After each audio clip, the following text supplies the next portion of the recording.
What is going on, people? We are Tottenham TV here, back again with another live stream for you guys, and we play West Ham away from home on Wednesday, 7:45 kickoff at the at the London Stadium in what is set to be a very feisty London derby at the start of the season. Unfortunately, Ben can't be with us today, so you're going to have to get used to this face for the rest of the stream. We are going to be taking callers as well, so you're going to have your chance to have your say on all things Tottenham versus West Ham on Wednesday, and also all the transfer business as well. We're going to be going through all the latest transfer news coming out of Spurs over the last 24 hours, and hopefully in the next 48 hours Tottenham can get a deal over the line. But at the moment it does seem fairly it's seeming less and less likely that there is going to be a deal to be done, but hopefully we can beat Thursday's deadline by getting that attacking option through the door. Looks like that's the only option we're going for. It doesn't look like we're going for a defensive option anymore.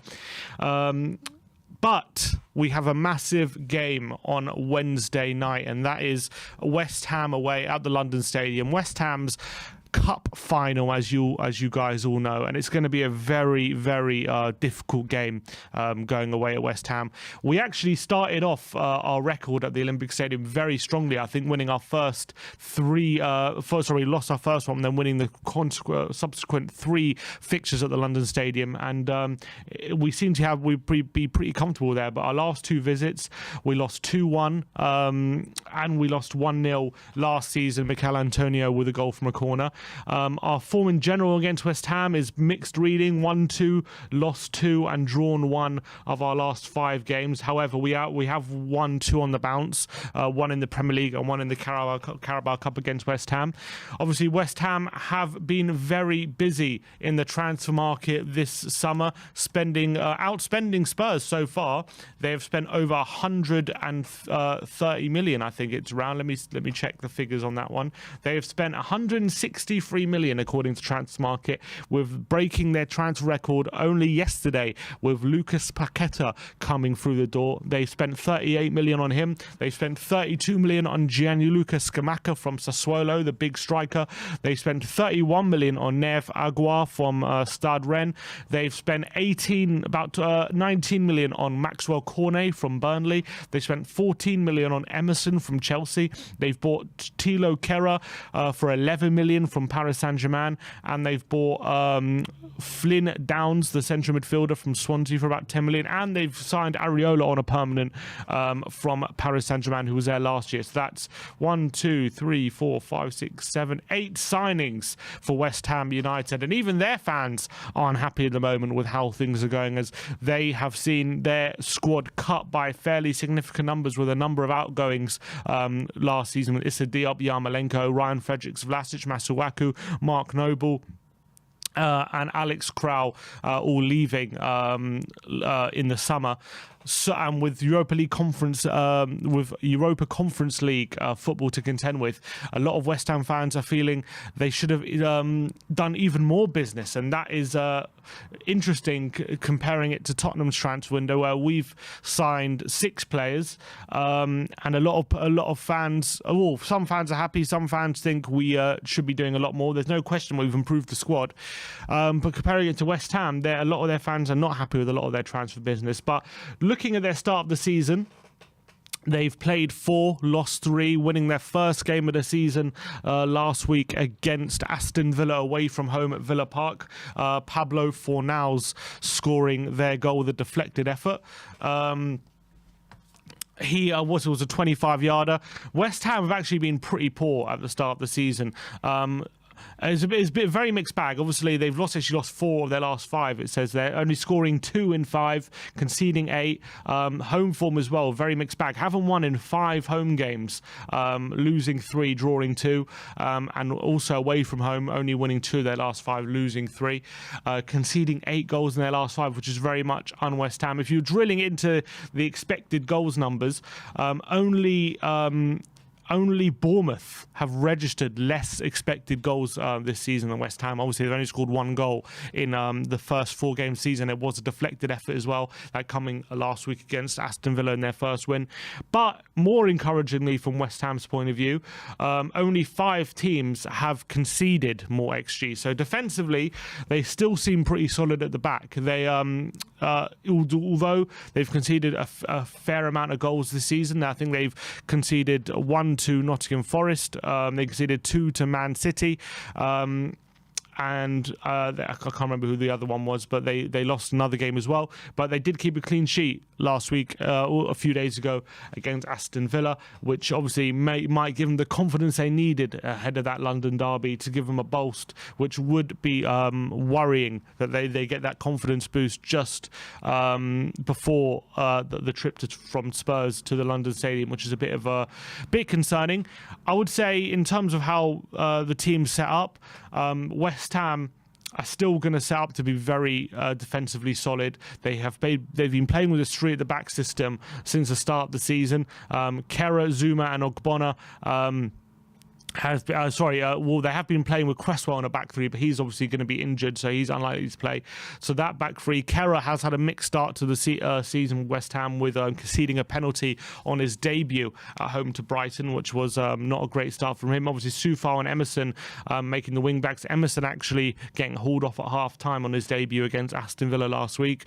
Rice and Souček likely to start the double pivot, although Lucas Paqueta is obviously the new signing, so he could be making his debut against Spurs on Wednesday night. But obviously Declan Rice now one of the best central midfielders or defensive mids in the Premier League at the moment. And then that front 3 of Fornals, Bowen and Antonio. Bowen is obviously the main threat with his pace on the counter-attack. Antonio, obviously a big, strong striker. He didn't start last game. Scamacca got the nod, but he didn't have too much of an influence on the game, and I do expect Antonio to come back into it. And Pablo Fornals is one of those players who always has a good game against Spurs and always up for the battle, and he's a good technical player. So looking at that lineup, I do see a very strong defensive unit. It's going to be hard to break them down, especially if they make it a physical battle. I think that as we've seen with their defensive numbers, they're still fairly strong at the moment. They're still looking pretty decent defensively, but it's going forward where they have their issues. And I think looking at their forward line, if they're not getting Bowen involved in the game, they do have very little attacking threat, and that is the truth right now. They're a bit too easily nullified. And I think with Moyes' very much safety-first approach, which has got them very far, Europa League semi-final last season, they got them to 5th place in the Premier League a couple seasons ago.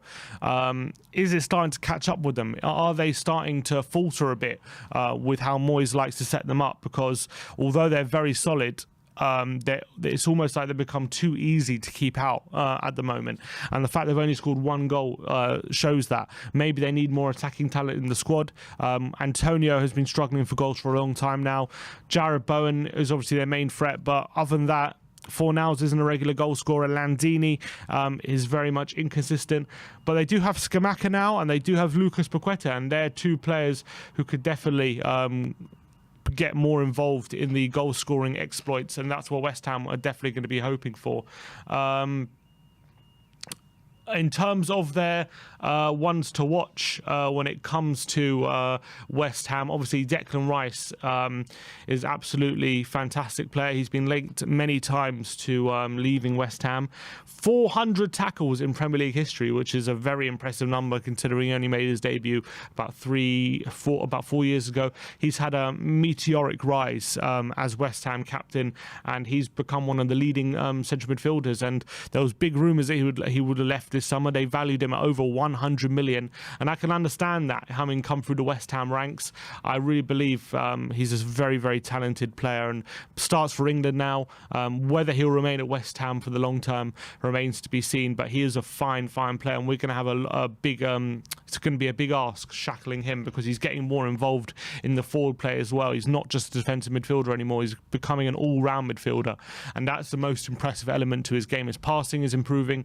He's really good at driving the ball forward with the ball at his feet, and then obviously defensively he's hard to stop. The question marks obviously with his midfield partner, and then there's obviously Mikel Antonio, top goal scorer last season with 10 goals, and he got 8 assists as well, although 4 goals and 4 assists did come in the first 4 games of last season, and they did dry up quite heavily in the latter part of the season. So whether he's going to be on top form or not, I think Mikel Antonio, who's fully on top of his game, can really bully you, and I think that's going to be a big worry. He's a player who, when he backs into you and he holds the ball up, that's when he's at his best. And when they're swinging crosses into the box, he's obviously very, very dangerous aerially.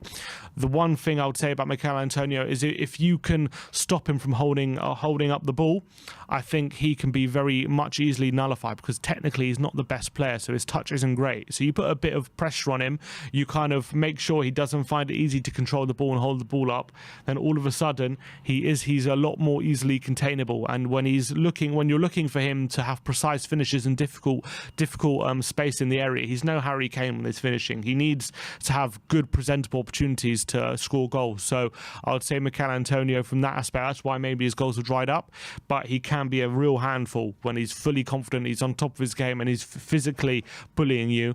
That's going to be something to worry about. So it's going to be interesting to see if Romero is back in the squad. There are rumours that he's going to be available again for Wednesday, but with Davinson Sanchez playing really well the last 2 games, be interesting to see whether Conte thinks it's going to be a risk for him to play on Wednesday in terms of Romero, or is he going to stick with Sanchez? Sanchez obviously being maybe the more physical one. It has surprising to say even up against Romero, but Romero is more aggressive in that sense. So maybe Romero can throw Antonio off his game a bit more. So it's going to be a very, very interesting game at the London Stadium. I do expect a massive battle. I do expect West Ham to make it really difficult for Spurs to play their game. And if anyone thinks we're going to go there, play free-flowing football from minute 1, and it's going to be a breeze, you've got another thing coming, because West Ham are going to drag us down to their level, I believe. They're going to make it a real physical battle. They're going to make sure that we're breaking up our play. We might have to play a lot of long passes this game, like we did a lot of the time against Nottingham Forest, because I think West Ham are going to give a lot of energy, and especially with the way they've started the season, they know they need a good performance to stave off the pressure they've been getting since the start of the season. They need a good performance at home to Tottenham, and they know that as long as they put a good performance in, and if they get a result at home to Spurs, that goes a long way to keeping the pressure off their backs, at least for a few weeks. And David Moyes knows that he needs this performance going into this game. So I'm under no illusion that although West Ham have struggled a lot during the first openings of the season, that it's going to be a very, very difficult game at the London Stadium. It always is. Doesn't matter how badly they're playing, doesn't matter how well we're playing, West Ham always make it difficult in the early stages of the season. So I think I know it's maybe a bit of a downer. I wouldn't be too surprised if we draw this game, just because West Ham are going to make it so difficult, and right now we're not playing at our free-flowing best, although we are, I think, deserving to win games, and I think we are playing fairly well. We could be playing better when it comes to playing our football out the back and getting Son and Kane involved.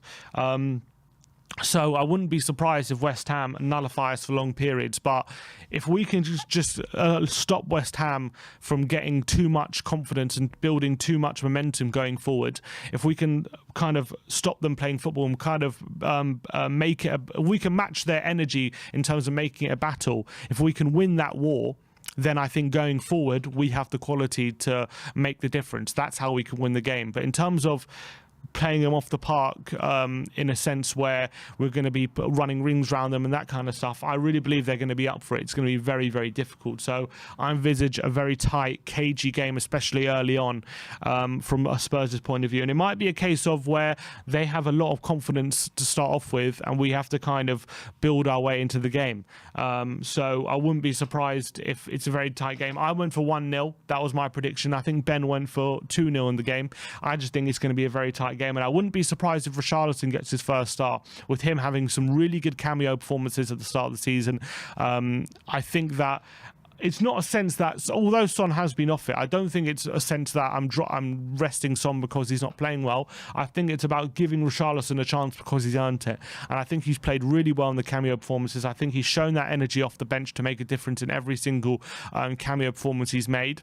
And I think he has the physicality of this game to match what West Ham are going to give. I know Son has a good record against West Ham as well, but I think Richarlison physically might be more suited to the game right now, and I think he deserves a chance to show what he can do from the start. So I'm thinking Richarlison start. I think Spurs will win 1-0, and I guess we'll see how it plays out on Wednesday night. It's going to be a massive game at the London Stadium, and under the lights, we need to enact revenge for our last 2 defeats at the London Stadium, and there's no better way to keep our momentum going and our unbeaten start going than away at the London Stadium.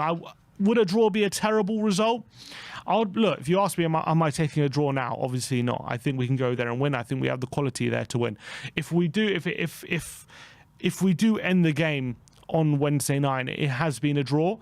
I don't think that's a disaster. I think that it keeps us unbeaten. It means that all's well. We've gone to 2 London teams away from home where last few seasons we've definitely struggled. We've lost to Arsenal, West Ham and Chelsea, I believe, in our last 2 seasons away from home. So if we can stay there unbeaten, it also continues our improvement from last season as well, in a sense that we lost to West Ham last season, just like we lost all the previous 3 games. And it keeps us ahead of last season's results. And I think it continues a positive momentum going forward in terms of our start to the season. But I do think we have the quality to win. So it would be disappointing not to win with how our squad is structured. But I don't think a draw would be a completely disastrous result, considering West Ham are going to be well up for it, and it continues our unbeaten start to the season. Before we move on, looking at some super chats and looking at some comments, I want to look at BetMate. Obviously, we are partnered this season for every single game week with the Fantasy League BetMate, which is a fantasy betting app. How it works is there's a different fantasy game for every single Premier League game this season, and there's very little stakes, but there is money to be won, and you can put your knowledge to the test by selecting for different Premier League games a different BetMate. It's a 7-a-side game. You can select a different team for every single game, and you can be in to win the prize. There's a £600 guaranteed payout for the West Ham versus Spurs game on Wednesday night, and it's only £5 to play. £600 will be guaranteed. You select 1 goalkeeper, 2 defenders, 2 midfielders and 2 attackers, and a bench as well. Sorry, it's £3 entry to play, and the code is FFWHUTOT. Obviously, you can select your team up to 5 minutes before kickoff, which means once the team lineups come out, you can adjust your team if your players you have selected have been left out. If you're going to look at my team for the game on Wednesday night, I've got Lloris in goal, a back 2 of Ivan Perisic and Ben Davis in the back. I've got Declan Rice and Pierre-Emile Højbjerg in midfield, with Kane and Richarlison up front, with Kane captain, who has a brilliant record in London derbies, and Pierre-Emile Højbjerg. And the reason I've got some defensive players, you might be looking at, Sim, why do you have some defensive players in your midfield? Like, this is Fantasy League and they're not going to score, they're not going to assist. Well, in this game, you actually get points for tackles and for interceptions, which makes defensive players even more valuable than in the regular fantasy game. Obviously, goals and assists, you get a lot more points, especially for defenders and things like that. But if you believe a player is going to make a lot of tackles, interceptions, they become a very valuable asset in this game. And when it comes to goalkeepers, every save you get a point. However, every goal you concede, you get a -1. If we look at Ben's team, it's very, very similar. He's got Lloris in goal. He's got Perisic captain, with Emerson in midfield, Kulusevski and Declan Rice Kulusevski and Declan Rice in midfield, with Kane and Richarlison up top. So he's going for a bit more offensive than I am. I've backed Højbjerg to make lots of tackles, interceptions, and Højbjerg for me has been one of the players of the season. But anyway, if you want to join, if you want a referral code, you get a £5 free bet. You can play Wednesday's game absolutely free using the code WeAreTottenhamTV5, which is on screen right now. You get a free £5 bet. if you use that referral code, so you can play the game on Wednesday for free. Always the pots are for fairly low stakes, between £1, £3 and £5, and it's a lot of fun to play. So I've been playing it a lot. I came third in the game against I believe it was against Wolves. I had Perisic captain, and it's a lot of fun. So get involved and get a £5 free bet. Now looking at some super chats. Let's get some super chats and I'll respond to your comments. Put your comments in the form of super chat and I will respond to them live on air and we can discuss them. We got Nick Mosley says, people getting upset over Richarlison showboating while United just sign Anthony. LOL.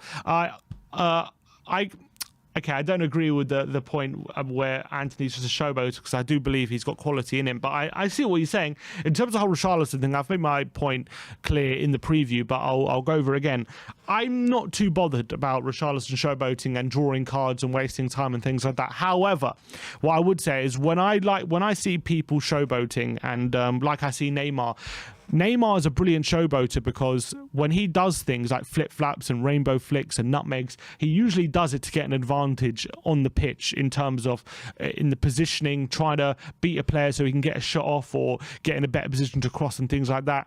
What Richarlison did was, however way you slice it, what he was taking the piss. Now, you can say it doesn't matter whether he was taking the piss, and you can say it was a bit of fun and whatever. I don't mind either. If it was going to boil some piss from Nottingham Forest and it was going to buy him a free kick and it was going to get the player frustrated and yellow carded, then so be it. I think that's fine. It wasted some time. It ran the clock down, and it is what it is. But you can't deny what he was doing was taking the piss. It was under no pressure. He wasn't doing it to get an advantage. He was just sitting there on the touchline doing some kick-ups to waste some time.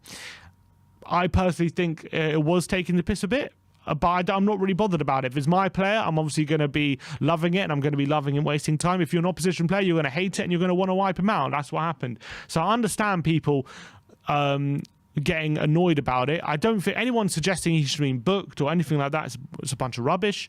But for me, in terms of the whole Richarlison thing, I think both things could be true. He was taking the piss, but there's nothing wrong with it. You can take the piss in the game. You just got to deal with the consequences, and that was it, in my opinion. I don't think he did anything wrong. I don't think he should be booked for it or anything, but it was taking a piss a bit. I don't see how it wasn't. He was doing kick-ups under no pressure, 2-0 up late in the game. I think obviously that people are going to see it as taking the piss, but I don't mind him taking the piss if he's my player, and I enjoy watching it, especially when we're winning. Sanju says, do you think we'll see more signings at the start of the window? We saw Levy withdraw 100 of the 150 million, including Kuti. We have spent 145 million and got 30 million back from sales. Do I think we're saving for January? I don't know if we're saving for January, but when it comes to spending money, I think I understand people getting a bit frustrated by the fact that we spent so early in the window. We signed 7 players, but we haven't really spent in the last month or so. We signed Udogie, but obviously he's on loan and he's going to come back next season. We haven't signed another centre back, which is frustrating. We're obviously looking looks like in the last 48 hours we're looking for another attacking option, which I'm personally in favour for. Hopefully we can get one over the line, if it's not Dan James, that is, which we'll get onto in a minute. I'm not going to be protesting or anything over the window. I think we've had a good window. I think that we've improved the squad. We've added quality depth. You've got to remember we added 2 players in January in Bentancur and Kulusevski who have added real quality to the squad. This squad last season won 10 of our last 14 games. We've started the season winning 3 of our first 4 games. We have a good team. Now, obviously, would I want us to massively improve the first team by spending lots of money? Of course I do. Of course that's what I want as a fan. I always want the best for my team. I want world-class players coming through the door. But the fact of the matter is we have one of the best front threes, if not the best front three in the Premier League already. So adding Richarlison to that is a massive step, in my opinion, adding good quality depth to the forward line. Ivan Perisic has added really good quality to left wing back, and he's become one of the best wing backs in my book in Europe.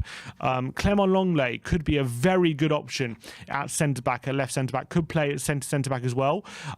People saying that we haven't pushed the bar out for a centre back, and I agree with you, but it's not about, for me, spending big money. It's about buying the right players and buying players that Conte wants. And for me, the fact that we bought Longley very early in the window, even though it was only a loan deal, the profile of centre-back that he is, for me, says to me that it's one that Conte wanted. It's one that it's the profile of centre-back that we were looking for. And even though we didn't get the big names like Bastoni and Gvardiol, I think Longley could surprise a few people, and I think he can be a very good option for us. And I believe that I don't believe that signing Longley is not a sign of backing Conte, because I believe Conte, we don't sign him that early if Conte didn't want him. So I'm pretty happy with the Longley signing, especially with the profile. Bit frustrated that Tanganga's still here and we're not going to get a new centre-back, but I'll get on to that in a minute. Yves Bissouma is another centre-mid who I believe was one of the best centre-mids outside of the top six and could definitely improve the first team. So for me, I think he's a fantastic signing. I know he hasn't started just yet. It's only 4 games in. People need to calm down. It's only the end of August. It's 4 games into the Premier League season. He's going to start a lot of games, including Wednesday night. I believe he's going to get his first start because Bentancur suffering from concussion, and I think he's going to be left out because of precaution. So we've also got players like Ollie Skip coming back from injury, so we've got very good options in central midfield for what Conte wants. You've got to remember, people saying always back Conte, whatever Conte wants we should get. Well, he wanted Bissouma. That's the kind of central midfielder he wanted. I think he's a fantastic signing. And then we get to the wing-backs, the right wing-back situation, and I think people have a fair point when they say that was a big area that we wanted to improve, and we haven't quite improved it. Although we have signed Jed Spence, we have to wait and see how he progresses. When it comes to Jed Spence, I think it's going to be a waiting game. I don't think he's going to hit the ground running. Obviously, he's new to the Premier League. He's used to playing in the Championship. So let's just calm down with Jed Spence. We'll see how it is. But I think people have to be fair to the wing-backs, because Doherty and Emerson, over the last 6 months, I don't think anyone can say they haven't been in good form since about February time. Obviously, Doherty got injured in March, but he was playing brilliantly, getting goals and assists for fun, and he was on top of his game. Even playing a left wing back, he was doing a really good job. And Emerson, ever since he came in for Doherty at the back end of last season, has put in some really strong performances. He started the season really well. I would say that, is he ever going to be perfect for what Conte wants? Would I rather a more offensive wing-back who maybe suits Conte's style a bit more? Yes. But Emerson's done a good job. I think he's filled in really well so far. I think defensively he's really solid. Nothing's really come down his side. And I think I think Emerson is starting to be a bit more trusted than... I think Emerson's starting to be more trusted under Conte now than he was maybe previously, which is why we haven't got rid of him. So, for me, I think the squad's in a good situation, especially to go to January. Obviously, that's given that we sell Hill and sign another attacking player. Hopefully we do before the end of the window, because I do believe we need another one. I think right now we have 4 very good options plus Lucas Moura off the bench. So I think... with Champions League football and things like that, we do need another attacking option. I think we're very much looking for one. So I'm personally not so frustrated by the window, albeit I can see people putting up the net spends and things like that and saying we had 150 million, where's all the money, why aren't we spending more? And I think... I would obviously want the club to spend more, but I think we have had a good window, and I think as well the important thing is we brought all these players in early. Conte's had time to work with these players. He's had a pre-season with them. He seems himself happy with the squad, and also what he was saying, which was quite interesting for me, is that he said in his press conference that Tottenham are going to need another 2 transfer windows to catch up with the elite teams. And that is an important statement for me for what Conte is saying, because I think a lot of the worry and panic for why the transfer window hasn't been a success and all this kind of stuff, and a lot of the worry about this transfer window is that we need to be competing now for titles. We need to be with Antonio Conte at the helm now. The narrative is he's not going to be here for long. Kane and Son are aging. They're in their prime right now. If we're not challenging for a league title this season, it's a waste of time. We need to have bridged the gap this season to to Man City and Liverpool, and we need to be like super ambitious, spend loads of money, and if we're not doing that, then we're wasting time, and Conte's going to leave within a year if we're not challenging, and Kane and Son are going to age on a bit. But the fact for me that Conte said we need 2 more windows tells me that he's thinking about the future. He's thinking about the project. He's thinking about staying here for at least another 2 transfer windows and completing this project with Tottenham. He doesn't seem to be going anywhere anytime soon. And if that's the case, then I am happy with how this window is going, because it means that we don't need to panic. It means we don't need to go crazy spending loads and loads of money just because we need to satisfy Conte right now. I think as long as we're making consistent progress, as long as we're upgrading the squad, and as long as we're moving in the right direction and keeping Conte happy, then for me, I'm happy. And right now I'm seeing progress. I'm seeing us move in the right direction. I think we've improved the squad. I think Conte's looking to the future as well as now. We're not only is he looking to the future, but we're signing players like Spence and Udogie who are future signings as well, who are players who are going to hopefully be the future of Tottenham. So the narrative that Tottenham are just all about this win now, and Conte's gonna leave with a very aging squad in his wake, and it's gonna and by the time he leaves, we're going to be in a really bad state. Doesn't seem to be the case right now with a lot of the players we're signing, and it doesn't seem to be the case that Conte himself wants to leave right now, or was looking for only the short term. So I'm pretty happy with that personally, and that means to me that we don't need to panic right now. We don't need to start going crazy that we're not spending crazy amounts of money and challenging for titles straight away, because to me it seems as though Conte is looking to be here for at least another 2 years, and if he's going to be here, I'm sure that is going to satisfy the likes of Kane and Son, all our other big players, because he has got them on side. He's got them believing in the project, and if Conte believes in the project, then why should I not? So that's why I am pretty happy with the state of play at Tottenham right now. I'm happy with Conte's comments, and I'm pretty happy with how the window has gone, and I'm happy with the signings. Do I want more? I think we need at least another one before the window. It looks like we're looking for another one in the next 48 hours, another attacking option, so we can allow Gil to go out on loan to Valencia. And if we do get one, I wouldn't say it's been the perfect window. If we're getting a good attacking option, like even if it's an Adama Traore between now and the end of the window, if we get him in and get Gil out, and we have those attacking options, I would say it's probably been a solid 8 out of 10 window for me. Really upgraded the squad. And also, if there are serious issues between now and January, which need work on, I'm sure we can sort those issues out in January. I think the squad is ready to compete now for the next 6 months up until the World Cup, and then we have to wait and see where we are once the World Cup starts. There's a lot of football to be played, Champions League and Premier League football to be played between now and November. It's going to be very crammed in, but I do believe we have the squad to cope with it. We have players in every position, as long as we can get an attacking option. We've got players in every position covered right now. And you got to remember, last season, everyone talks about our defence, and I know look, in terms of centre-back, I wanted another one alongside Longley. I wanted a star name, but when you look at a potential back three of Longley, if Longley can upgrade on Davis, if we've got Longley, Dyer and Romero, that's a very strong, for me, back three. You got Davis, Sanchez and Tanganga as backup. Obviously, they're not as strong. Sanchez is very good when he has leadership around him, and he's not got the defensive burden of leadership on him. He's good when he's playing alongside Dyer and Davis, or Dyer and Longley, but if he's playing alongside a Tanganga, or he's playing just alongside a Davis and Tanganga, it's not as good. I would say Tanganga as well is in a similar position. He's been fairly inconsistent, but hopefully he's got something to prove now that he's going to be staying. And I think Ben Davies has shown to be a very consistent defender under Antonio Conte. So I'm not too bothered. I'm a bit annoyed, and I think hopefully in January we'll get a centre back. But I think we've got the numbers to cope for now in centre back. In terms of transfers, now, there's been a lot of talk about who we're going to sign over the next few days. There's been talk about Dan James. Lazy 8 says, I don't think Simmer's taken a breath in 30 minutes. Thank you for allowing me to take a breath. I've been talking a lot. I am on my own here, so I appreciate all the interaction. It does help me flow the stream. And as well, if you want to, by the way, if you want to come on and have your say, the link is in the description. Do call in and we can... Sorry, link is in the community section, not description. Link is in the community section for all members. So do call in and we can discuss what your thoughts are on the transfer window and what your thoughts are on West Ham on Wednesday night.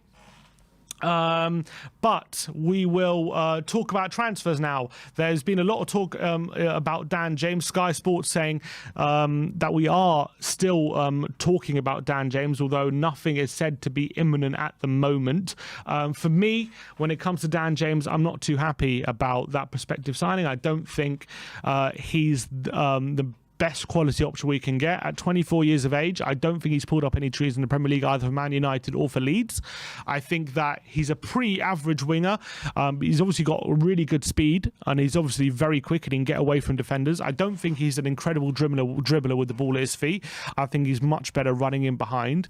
I don't think he's got especially good shooting technique, but I do think his crossing is decent, but I don't think his decision making is particularly great in the final third. So for me, Dan James doesn't make too much sense. When it comes to Adama Traore, I think he could be a really good option for me, either a right wing back or right wing. I think he's a much better dribbler than Dan James, although his decision making isn't much to be desired.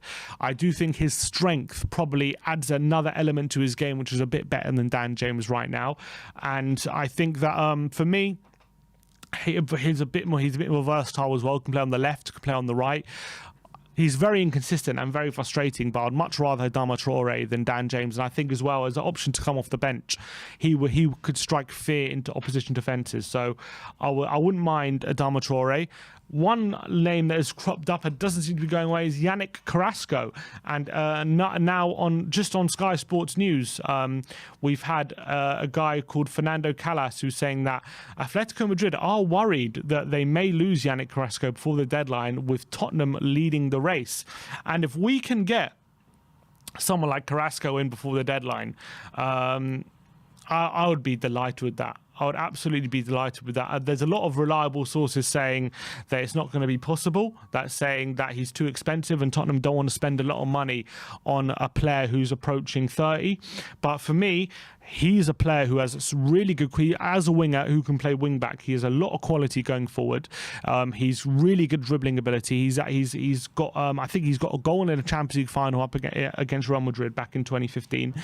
He can be a big game player. He's a player who's very trusted under Simeone at Atletico Madrid. He takes our wing back options to another level and he adds another option to the forward line as well. So for me, Yannick Carrasco would be brilliant. However, if we're talking about a 60 million clause, I don't think that's going to be something that we're going to entertain. I think it's going to have to be something a lot less than I think it's going to be a lot less than the 60 million. And if they're demanding that figure, I don't see Tottenham paying that. But I hopefully there is a deal to be done there, because I think he would really complement our attacking options beautifully, and then he could be the option. But other than that, I don't see maybe there are names not hitting the media just yet who we're looking for. I'm hoping it's not Dan James. Maybe look, Wilfried Zaha has been earmarked again. I would love him, but I don't see a potential for Zaha to come to Tottenham as much as I'd love it. I think he's again a player approaching 30 in November. I see him being too expensive. But I would love someone like Wilfried Zaha on board. He can play right, left, or centre, and I think he's a brilliant option. I'm not sure if it's going to be one that is possible, though. I'm seeing right now that Man United have completed the signing of Ante from Ajax, and they've just announced it on their Twitter. So he's going to be a big player for them, for Man United. It's going to be interesting to see how he does in the Premier League, spending 100 million euros, including add-ons, on a player who got 12 goals and assists last season. To put that in perspective, Kulusevski got 13 goals and assists in 6 months in the Premier League, and Anthony has got 12 goals and assists in a whole season in the Eredivisie. So that goes to show how the market is right now. When you're trying to sign good quality forwards, it's very, very difficult. And considering we spend 35 million now on Kulusevski, and Anthony is 100 million euros, that's is unbelievable. It's unbelievable kind of money that's being bandied about. How much would Kulusevski be worth now? When you think about those kind of figures, you're probably talking about over 100 million. So it's pretty impressive that Tottenham been able to get that over the line for 35 million, considering the figures being bandied about for good quality attackers in this day and age. All right, we have some callers now to come on. Let's start speaking to people. First up, we have Brandon Troller, who we're going to talk to. Let's talk to Brandon. Brandon, my man, good to see you. How are you doing? How we feeling, Sam? Yeah, I'm feeling good, man. I'm feeling good. Thanks for calling in, mate. How you been? I've been fantastic. You're a Lone Ranger today. Yeah, all here on my own in the stream, but holding the fort, as they say. We got a very, very big game on Wednesday night, don't we, against West Ham. London derby at the London Stadium. It's always a game where West Ham make it difficult for us, and they kind of see it as one of their biggest games of the season. Do you envisage, although they've had a difficult start to the season, losing 3 and winning 1, do you think it's a game we go in there full of confidence and we can turn them over, or do you see them making it very difficult for us on Wednesday? I'll tell you one thing, it's not going to be 3-3 again. Knock on wood. Yeah, I bloody hope so. that was quite the day. But no, it's it's an exciting game. I think for the first time this season we're going to see hopefully a change or two, right? We're going to see a different lineup out there. I mean, if we had the exact same squad every match thus far, in terms of our starting 11, we might have. Yeah, we have. It looks like, I think so. Apart from Perisic has been the only one swapping with Sessegnon. We've had unchanged lineup. Right. So that's exciting. I mean, hey, why not? You're talking about transfer rumors. Apparently, we're now being linked with Milinkovic-Savic. Oh, who says that? Let's see. Don't excite me like this. Don't do that to me, Brendan. You better bang out a tier 1 source right now, or you're getting kicked off the stream. Who's talking about Milinkovic-Savic? Tell me. I'm looking. I'm scrolling my phone. Are you excited for tomorrow? Am I excited for tomorrow? I am excited, only because we've had such a good start to the season. I think we do go there with a lot of confidence that we can get a good result. But I am a bit worried that West Ham, the way they play, could look to nullify us, and especially with them being at home at the London Stadium. I'm worried that we might walk away with a draw from this game. I'm a bit worried about that. I don't think we'll lose, but I am worried that we might have to settle for a draw with the way West Ham will set up in this game.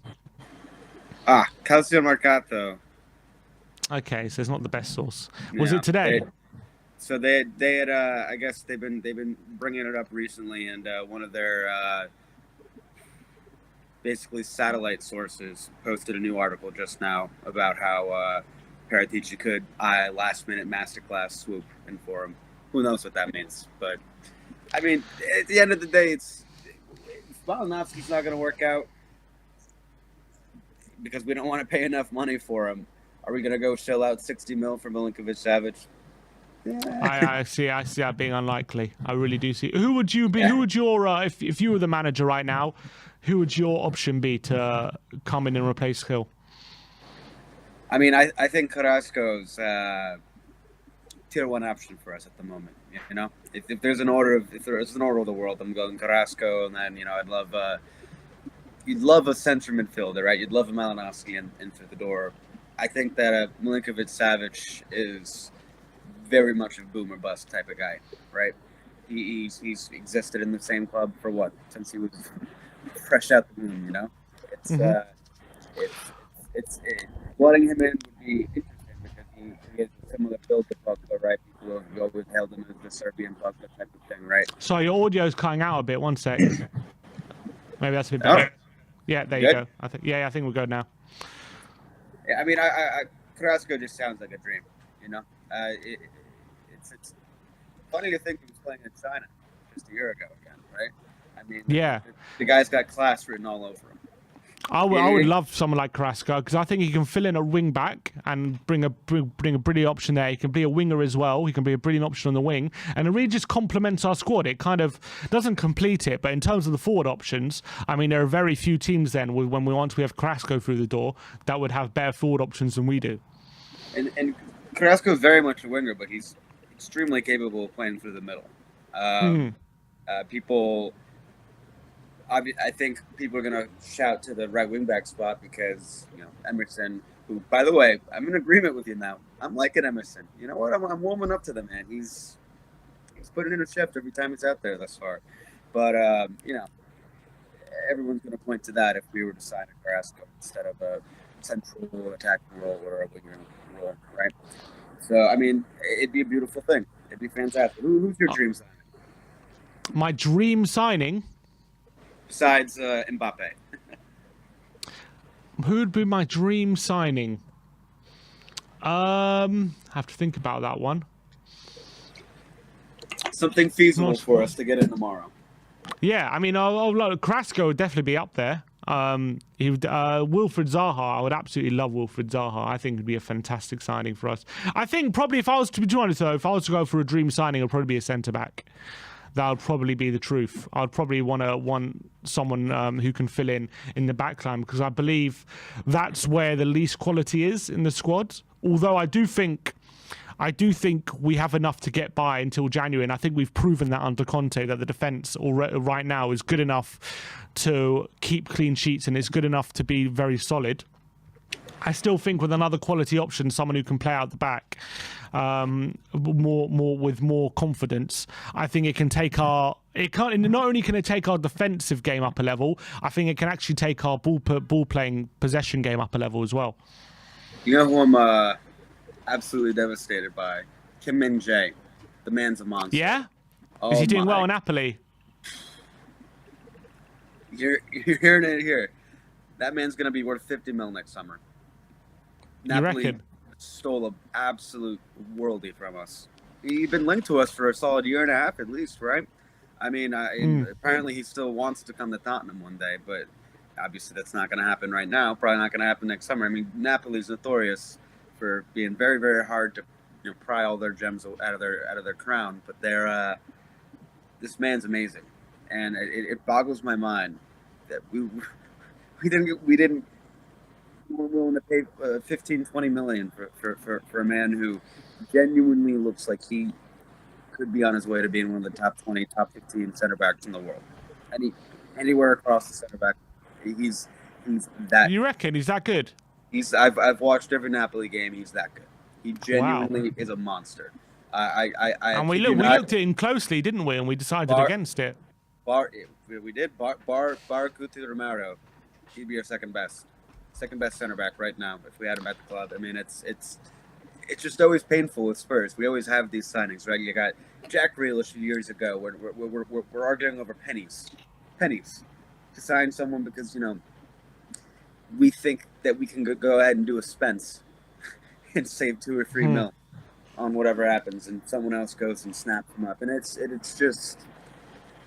upsetting because we really need that. Brandon, there are a few murmurs of discontent within the fan base about the window and about Forest and West Ham and Chelsea and Man United all spending more money than Spurs this window now with all the 150 million cash injection that we had. What's your opinion on the window? Are you happy with the state of play? And even though we're looking to bring one more in, are you happy with the state of the squad, or do you think that we haven't done enough this window for your liking? I'm happy for Spurs. For a Spurs window, I'm happy, right? Okay. But that's not the standard we should be measuring ourselves by, right? If you always have to compare it to to your competitors, and if we're being honest, I don't see anything that puts our window besides the value we've gotten from our investments, right? Because for one, Perisic looks like a potential candidate for signing of the season, right? At least value for money. But Man United, and not to say that we can compete on a financial level with Man United, but what are they going to have? Like 200 mil spent this window? Something crazy like that? At coming up to that. Chelsea very well could approach that mark. Man City, not quite going to get there, but they're up there. I mean, even Arsenal spend more than us, right? It's. But is it about how much money you spend or what you bring in? It's not about how much money you spend, but we have been signing players like Spence, who are not going to be here for the. They're not there for the here and now, right? Not for this season. And like you were talking about before, I think all of us are just anxious. We're worried about the concept of Conte potentially leaving. Yeah, but if Conte is talking about being here for another 2 windows, he says it's Conte himself said it's going to take another 2 windows to start competing with City and Liverpool. That's what he says himself. Yeah. So if he's talking about the future, why should we as a fan base panic? I think once we see Harry Kane, the most important signing we've yet to make is Harry Kane. We need to get that man dotted on the line. I think if Kane commits his future, that means Conte is going to commit at least the foreseeable future as well. Because without Kane, there's no Conte. Without Conte, they think there's no Kane. And so when you have all these other teams around you making these massive signings that are obviously for the here and now, makes you wonder, is a 4th place finish or something around there going to be enough to convince Conte and Kane that this is the right project, that this is what's happening, right? I mean, Liverpool look like they could be a potential mess. Man City are going to take about a year at the most to completely gel. And I think we're going to see next season, they're going to be a completely unheard of beast, really. And it's going to be nearly insurmountable for us to overcome, right? Unless we were to go ahead and maybe get a Bastoni or a Gvardiol next summer, along with a marquee top 10 attacker or midfielder in the world. It's scary, The money in the Prem is only going up. The bigger teams are only getting richer, and I think Spurs knows that. That's why we're investing money into the squad. But is it going to be the case of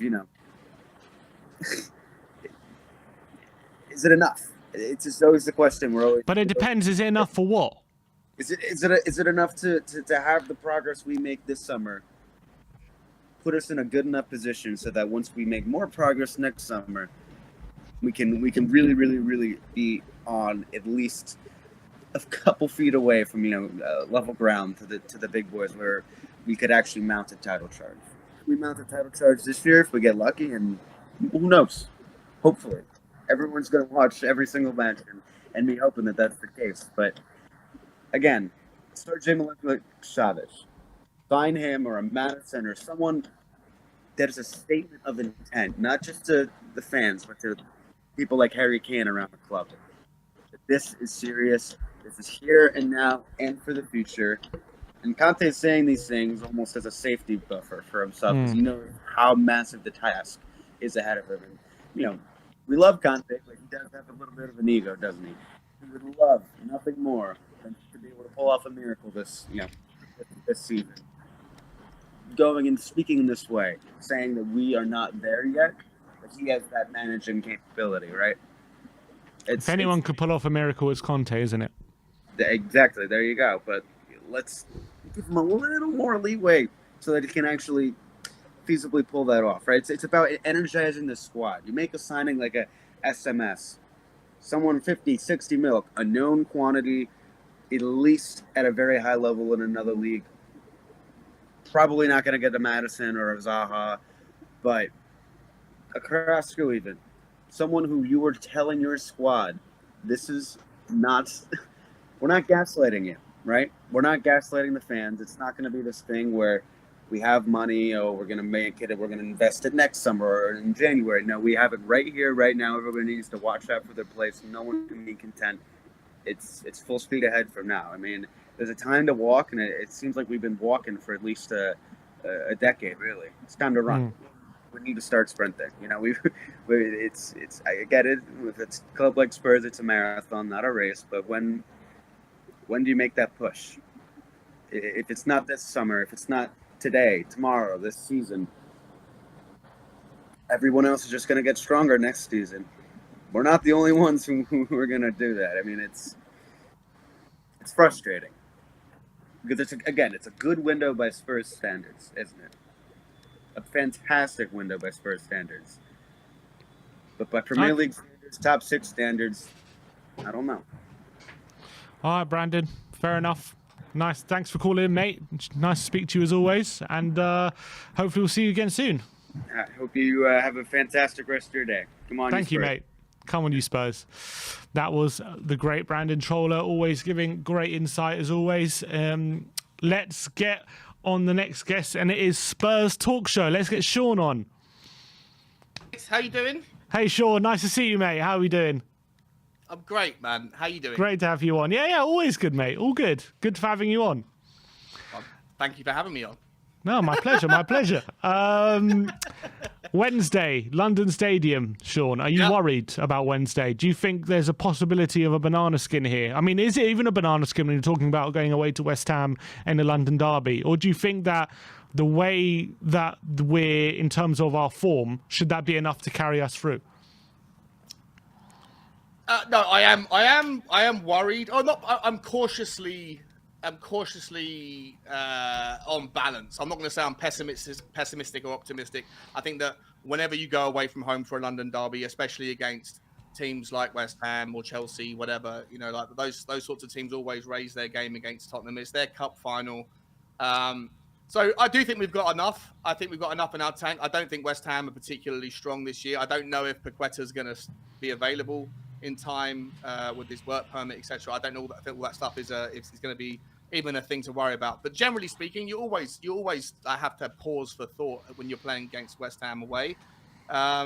Should be a great game. Should be a great atmosphere. I think we've got more than enough to get the job done. And I'm, relieved a little bit, if I'm honest, that West Ham got their first win against Villa. They looked awful, but Villa are just, absolutely devoid of any quality or any kind of style of football right now. So, I'm happy that they got a win against a team that is probably going to be a relegation candidate, because it probably takes the pressure off and Moyes can breathe a little bit. And I think that had they been, 0 from 4, it sounds crazy to say it, but I think they would probably have been harder to beat now that they than if they'd had that victory like they got against Villa. Interesting. You don't think that little confidence boost could help them going into the London derby?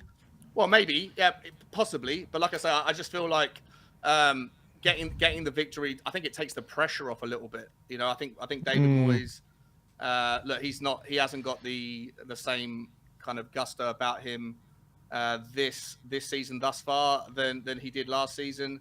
No, I think we're going to be okay. I don't think there's going to be too many problems. It's going to be interesting seeing Basuma. I think, like I heard what you said, I actually agree with literally most of the things you've said in the show before. That's a first. Yeah, no. I agree with what you say most of the time. I just like to come on and be deliberately obtuse,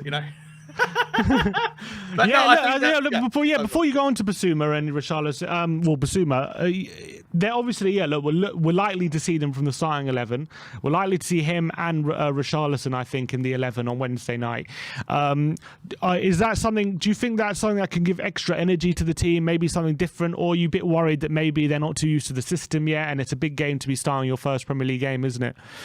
Yeah. Yeah, well, look, I think with Richarlison, I've got no worries at all. I think Richarlison, he strikes me as a sort of player that is going to grab the ball by the horns.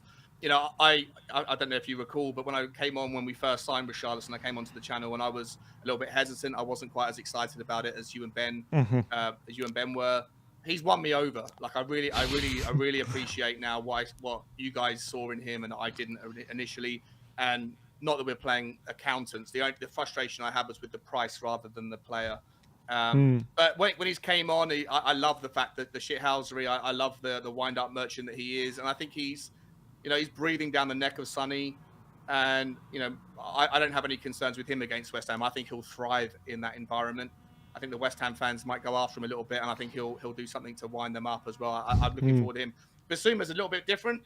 I'm super excited for Basuma's kind of introduction into the team where he's got minutes in competitive football to actually show his thing, because until now he's only had half a like 5 minutes here, 10 minutes there in the Premier League, and then not much more than that in the pre-season. I know that Conte said a couple of weeks ago or last week that Bissouma's not quite tactically fit. He's not quite there. It's not a case of him being physically fit, but maybe he's just not up to speed with playing in a 3-4-3 system. But throw him into the deep end, and I think that he's a world-class player. I was listening to a bunch of different, I was listening on TalkSport earlier and listening on a few other channels, bigger big channels that talk about football generally, and they were saying that they think that Rafinha might have been the best deal in the transfer window at 55 million quid. I think Bissouma at 30 or 28, whatever we paid for him, is probably going to turn out to be the best value window as you see the window moving forward. And the amount of money that's getting spent on players right now for Fowler, Anthony for Manchester United, that kind of money is obscene. We seem to have got an absolute bargain, and probably the bargain of the summer in Bissouma. So again, I'm happy to see him play against West Ham. It's going to be a little bit of a risk because he hasn't really had too much time from the start. But look, let's see how he does, and I think that we're going to have enough to get the job done. In terms of the centre backs, Romero is set to be back in the squad, but obviously he's been missing past 2 games, with Sanchez stepping in and keeping 2 clean sheets. Does Sanchez keep his place, or does Romero come straight back in for this one? You know what? It's a great headache to have. I know a lot of the fans. I know my good mate Dave at Irish Hotspur. I know he absolutely can't stand Sanchez. I think there needs to be a little bit more respect paid on Sanchez's name. I think you can only do what you can do, and the stats don't lie. I thought he was brilliant against Forest. I thought he did relatively very well also against Wolves. And I think that, as a backup centre-back, he is more than capable, and there's no need to worry about him as a stand-in when Romero's injured. For me, do you replace him? Do you immediately swap somebody out who's played really well? Last season, I had a different opinion to how I do now. Last season, when Romero was injured at the start of the season, and Sanchez was doing the job, I had an argument, like an hour argument with Dave and Jack from the Irish Hotspur about whether or not if there's a meritocracy in life, like if you've got your space, the space in the team should be yours until you make a mistake and lose it. That's the way it should work if you want to have fairness and equity. But this season, I think that whilst I think Sanchez has done a great job, and I've got no doubts that he'll be brilliant every time he steps in, I do want Romero back in the team, especially against West Ham, because I do think that whilst he's brilliant defensively, I think that when you have Sanchez in, and I've done a bit of statistical analysis on this and looking at the hot spots of the way that the team sets up over the last 2 games, we play a 3-4-3 that's almost distorted when you have Emerson and Sanchez in the team. Ben Davies' hotspot in terms of where he sits on the team over the 90 minutes is so much more advanced. He's actually playing inside of the opposition half, is where he's spent most of his time, and you've got Emerson and Sanchez sitting down. So I think that natural tweak where there's not enough confidence in our right side defensively, it leads to Davies spending too much time further up the field, Perisic in front of him, and I think that is partly responsible for why Sonny is struggling. Sonny's obviously very good and we know how great he is when he's running into space and having the ball in front of him, and he can go on and create magic with a bit of space. But because of Sanchez and Emerson being not too great with their distribution, if you look at the hotspots on the over the 90 minutes, both of those two sit back, and you see Emerson, Perisic moving forward. It doesn't leave enough space for Sonny to do what he does the best. And consequently, I think you have to consider that when you're thinking about whether if Sanchez and Romero are both fit again, you have to factor in the impact that Sanchez's brilliant defensive work has in other areas of the team. And I think that for that reason, to allow Sonny to do what he does best, I think we need to bring Romero back in immediately. That's fair enough. Transfer window closes Thursday night, Sean. Obviously, looks like Bryan Gil deal is on ice until we can get a replacement. There's even suggestions at the moment that Lucas Moura could be going to Turkey. I'm just reading now. There's rumours going around on Twitter that Lucas Moura could be in negotiations with Galatasaray. Let's start with what would you like to see between now and the end of the window? I mean, realistically, it looks like Tanganga's staying. So in terms of the names we've been linked with, Dan James, Adama Traore, Yannick Carrasco, do they excite you, or are you pretty underwhelmed by them? Yannick Carrasco excites me. I think it'd be weird if it didn't excite you, but I don't think that's going to happen. Dan James, I was saying this earlier, I don't think that Dan James, it doesn't really make much sense to loan a player without an obligation to buy if he's not going to play very many minutes absent an injury, which I think Dan James would fit what I've just said. I think Dan James would fit that mold. I don't think he's going to play very many minutes. I don't think there'll be that if we did sign him on a loan deal, I don't think he'd have the same rotation that Richarlison and Sonny will have. I think Kulusevski will start and play most minutes unless he gets injured. If he does get injured in that scenario, that rare scenario, I think you would probably have Lucas Moura. And I don't know if Lucas Moura is worse or does anything better or worse than what Dan James can do. I don't see the point of loaning a player unless you have the obligation to buy him pending certain performance targets, which would be difficult to do in a world where he doesn't play very many minutes, which is the world that I foresee happening. So why allow another team's player develop at Tottenham when you could probably do the same with Bryan Gil? For me, I think that Bryan Gil... if that's the scenario which I foresee happening, you might as well keep Bryan Gil and interchange Bryan Gil or Lucas Moura. I don't see the point. If you talk about Adama Traore, I think that makes a lot of sense. I think Adama Traore sim has more indirect benefits to the team than direct benefits. If you think back to the Brighton game last season when we lost 1-0 at home, Brighton squeezed the life out. They didn't go do the low block or the high press. They squeezed the life out of the game and basically said, your wing backs aren't as good as ours, so we're gonna completely compress the entire midfield and let's see what you guys can do against I think it was Lamptey and Cucurella at the time. Yeah. And they outclassed us. I don't think that tactic is an option if you have Adama Traore on the pitch, because no manager in their right mind is going to allow acres of space on the wings and their left winger or their left wing back or their left back to face one-on-one against Adama Traore.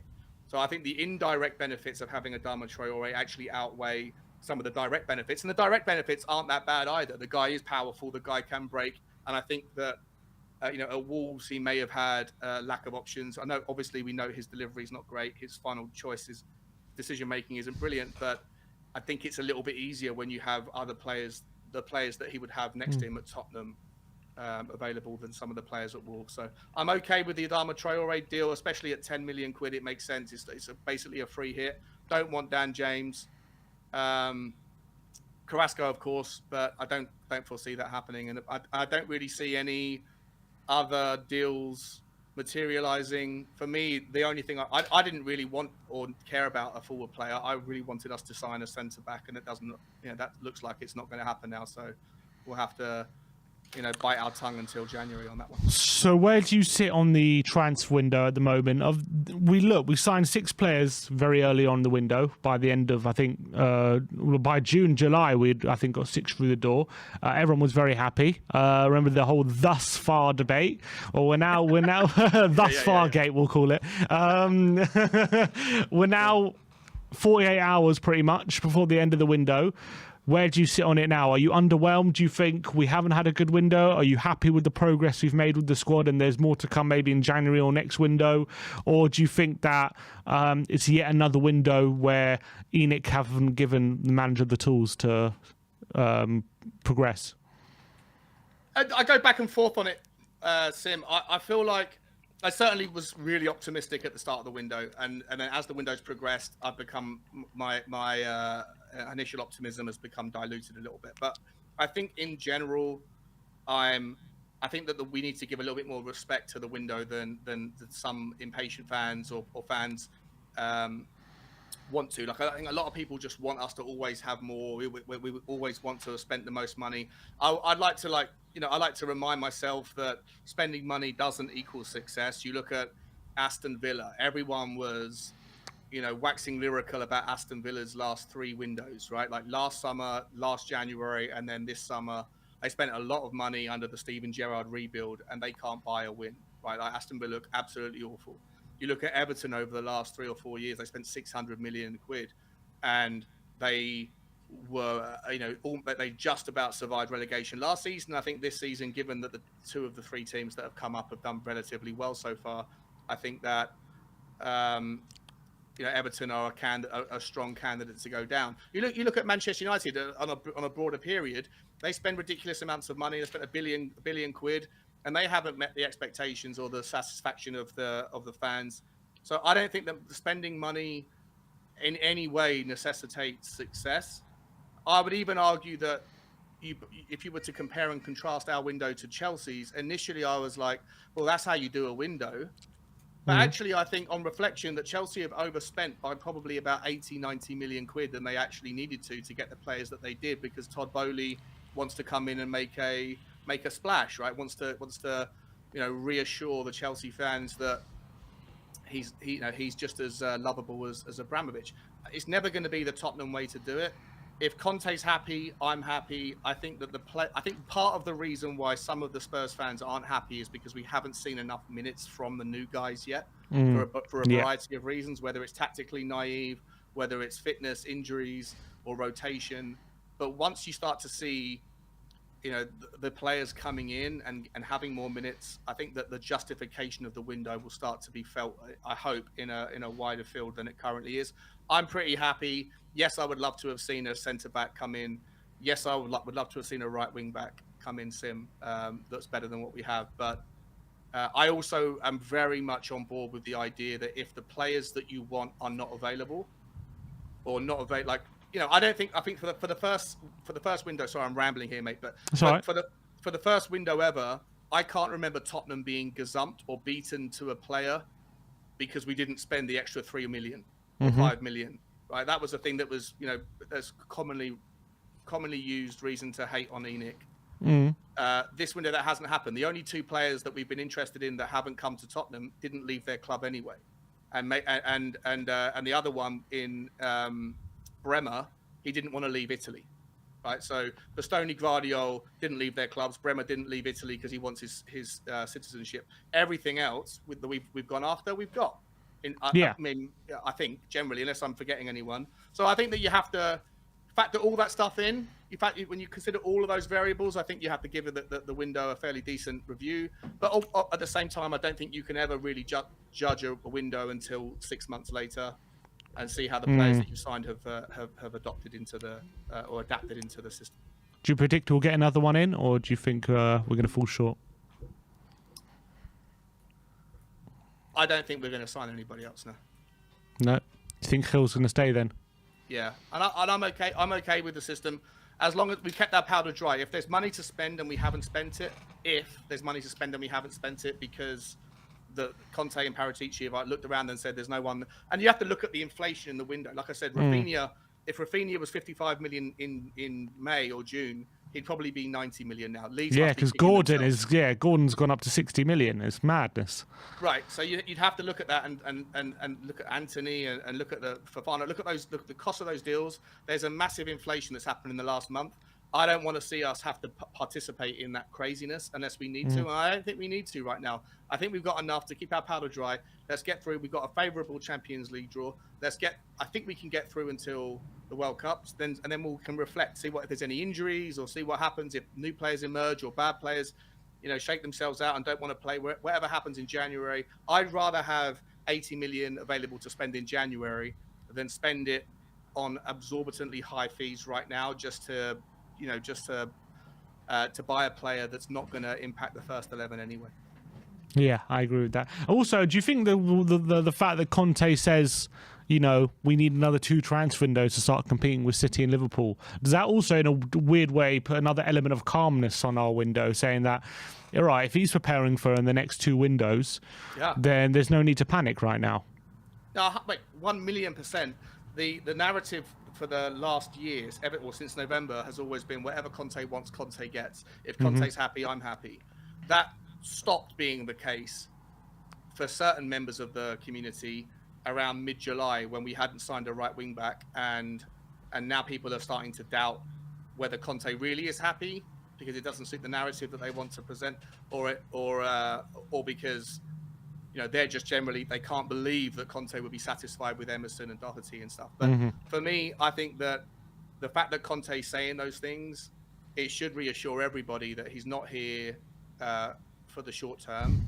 He's at least satisfied. He's got a good relationship. The only reason he's ever left the clubs that he's left is because he's fallen out with the board. And I think that if there must, if what you're saying is true, if those rumors are true, then and those comments that he's made are true and consistent with what he really feels, then we should be excited by the fact that this is a project that is led by one of the best managers in the world, and we should be patient and recognize as well that too many players brought into one window can be very disruptive. I know people will point to Nottingham Forest and say they brought in 16 or 17 players, but they had to do that if they have any chance of surviving. Tottenham didn't have to do that, but for me, I think that anything more than 7 or 8 new players into the squad can certainly add another complexity, another variable that you don't necessarily have to do. I think it's nice to do it in stages, and if Conte's really here for the long term, then I'm definitely more than patient and more than happy to believe in the process. All right, Sean, great to see you as always, mate. Thanks for coming on. Everyone go over and subscribe to the Spurs Talk Show for some more great content, Spurs content. He's streaming all the time, so go check him out. He's always having some fiery debates, so go check out Sean over the Spurs Talk Show. Thanks, Tim. No worries. See you, mate. Cheers, buddy. Have a good day. Take care. You too, mate. All right, let's move on and let's get bad news KPV. Hello. It's me. It's KPV. What are you saying, Kyle? Not a lot, mate. Just what's the bad news? Is everything okay? Yeah, that's my name. Whenever we play other teams, I say that I'm afraid I've got some bad news. Yeah. I see. It's bad news to the opposition, is it? Yeah, that's what I say. I've got some bad news for the opposition, and I'm afraid I've got some bad news for West Ham because they're getting destroyed tomorrow. Yeah, they're getting destroyed. Is it because Richarlison is starting?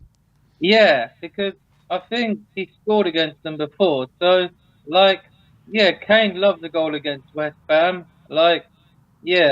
So I think we're going to win. And the good news is we signed Romero on a permanent deal. So we did. And it's great news. Yeah, he's in line to start, apparently, I heard. Yeah, he's going to be in the squad, apparently. So whether he'll start or not remains to be seen, but he will be in the squad. What do you think? Are you excited to see Basuma finally get a start as well? Finally. Yeah, I'm finally excited to see him start. I'd love him to go on a score sheet.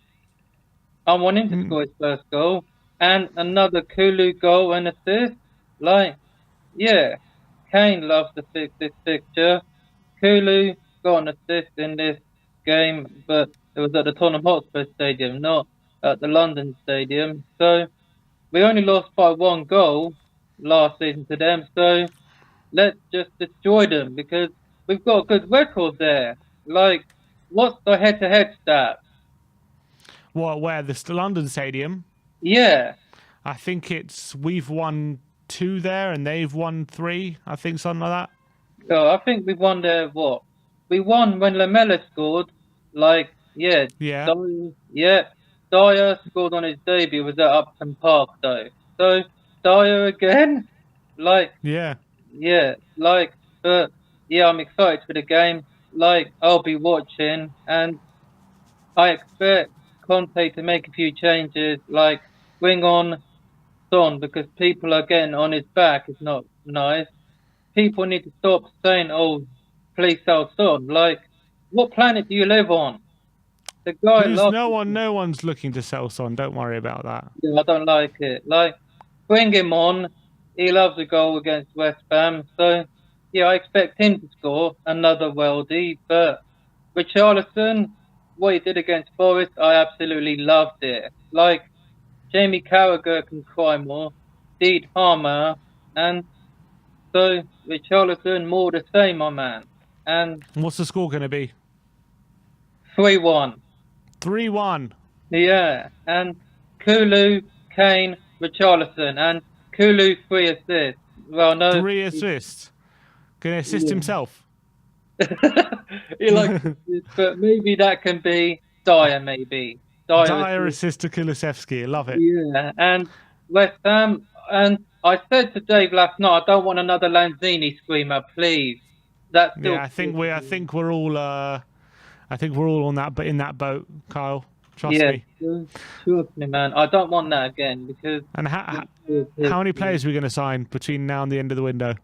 I'll probably say at least 2. I know we're after Carrasco, and who else are we after? At least 2. Gonna have a very busy end to the window. I don't know, 3 then. 3, like, yeah, we brought 6 in, but we've agreed a deal with Sheffield United for that striker. I heard he's going to join the academy. The Sheffield United striker we agreed. Yeah. Yeah, so that's what, 8 now? 8 signings?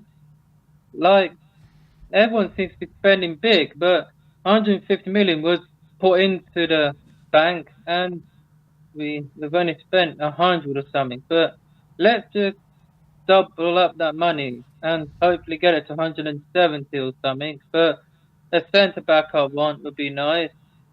And then, yeah, but who needs them when you got Davison Purcell Sanchez? That's his name.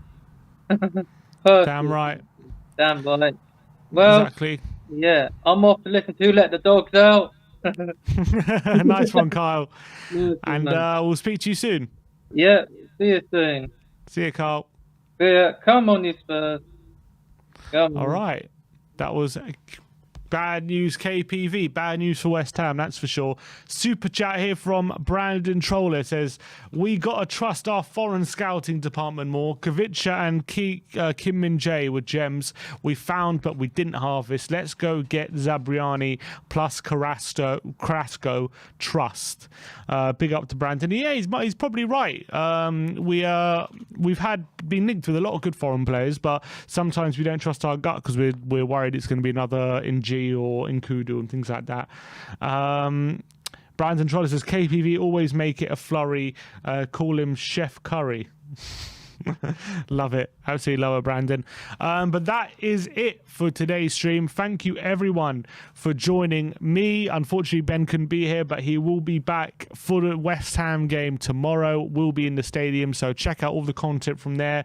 The watch along is going to be headed tomorrow by Rez and Barry, so everyone tune in for the watch along tomorrow. It's going to be a very, very big one. We also have deadline day coming on Thursday with all the post-match content, so make sure you tune in for that.